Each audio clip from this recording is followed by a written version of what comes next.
પૂર્તિ સમાચાર માતા પિતા માટે ચેતવણી રૂપ ઘટના 4 વર્ષનું બાળક પાણીના ટાંકામાં પડી જતા મોત। યુનિવર્સિટી પોલીસ સ્ટેશન વિસ્તારની ઘટના। રમતા રમતા બાળક પાણીના ટાંકામાં પડી જતા મોત। પરિવારને એમ કે પોતાનું બાળક સંબંધીને ત્યાં હશે પણ ત્યાં તપાસ કરતા બાળક ન મળ્યો। બાદમાં ત્યાં રહેલા પાણીના ટાંકામાં તપાસ કરતા બાળક મળી આવ્યો। સારવાર અર્થે હોસ્પિટલ ખસેડાયો પણ જ્યાં હાજર તબીબે મૃત જાહેર કર્યો।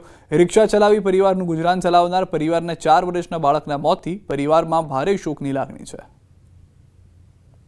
तो मारा घरना एम के ऊपर हशे एम तैयार थयो तो देखाड़वा गयो हशे एम तो पछी ऊपर लोकोने जाण करी तो ऊपर वाला लोग एम के ना अहींया नथी आव्या एम तमे आजूबाजूमां बधे शोधखोळ करीने आजूबाजूवाळा बधा बहार નીકળ્યા અને બધા એને ગોતવા માંડ્યા।